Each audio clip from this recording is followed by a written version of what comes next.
Jenis-jenis zat makanan. Zat makanan merupakan senyawa atau molekul kimia sebagai sumber energi yang dibutuhkan makhluk hidup untuk dapat hidup dengan baik.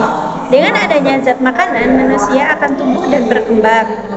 Zat makanan yang dibutuhkan oleh manusia dapat dibedakan menjadi dua golongan besar. Secara umum, terdapat dua jenis zat makanan, yaitu zat makanan makro, karbohidrat, lemak, protein, air, dan zat makanan mikro, vitamin, dan mineral. Adapun zat-zat makanan yang diperlukan oleh tubuh antara lain karbohidrat, protein, lemak, vitamin, mineral, dan air. Unsur-unsur makanan sehat adalah yang mengandung zat-zat tersebut. Berikut ini penjelasan tentang zat makanan yang perlu diketahui. Yang pertama yaitu karbohidrat. Karbohidrat adalah senyawa organik yang dapat dihidrolis atau beraksi dengan air menjadi aldehida atau keton. Karbohidrat memiliki rumus umum CnH2ON. Berdasarkan rantai karbon, karbohidrat dibagi menjadi tiga, yaitu yang pertama monosakarida. Monosakarida adalah jenis karbohidrat yang tidak dapat dihidrolis menjadi bentuk yang lebih sederhana seperti triosa, tetrosa, pentosa, heksosa, dan heptos. Heksosa yang ada dalam tubuh berupa glukosa, laktosa, fruktosa, dan manosa.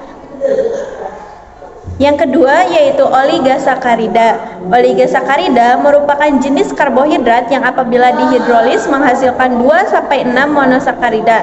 Oligosakarida yang baik dalam tubuh adalah disakarida yang menghasilkan 2 monosakarida jika dihidrolis.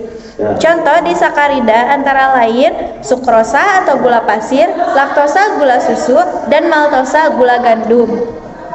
Hidrolis sukrosa menghasilkan glukosa dan fruktosa.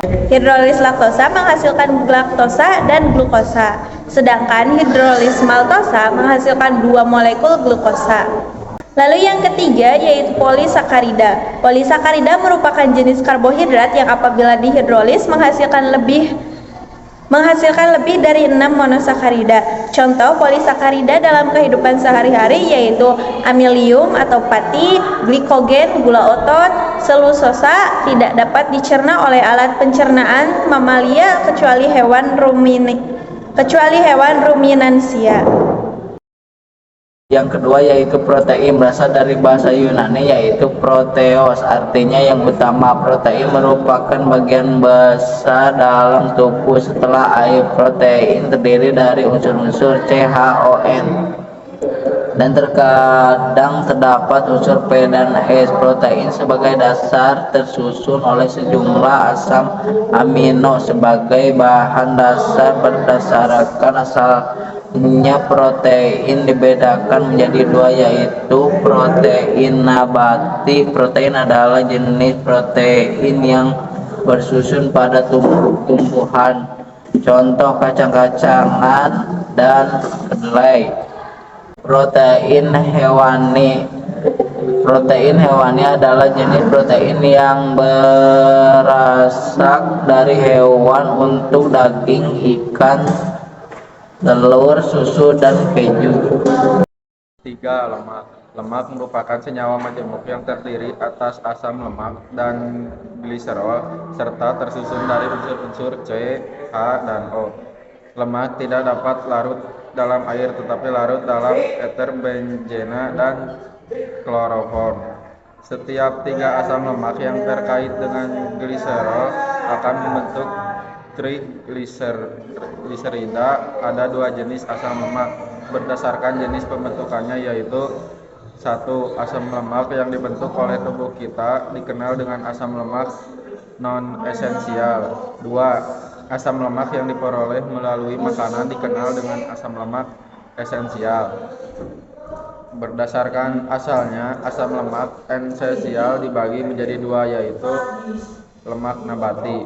Lemak nabati pada umumnya mengandung asam lemak tidak jenuh kecuali minyak kelapa, asam lemak jenuh. Contoh lemak nabati ialah minyak kelapa sawit, minyak zaitun, minyak jagung, minyak bunga matahari, margarin, dan kacang-kacangan. Lemak hewani. Lemak hewani pada umumnya mengandung asam lemak jenuh kecuali lemak ikan dan kerang. Asam lemak tidak jenuh, contoh lemak hewan yaitu susu, keju, mentega, daging, kuning, daging, kuning telur, dan ikan.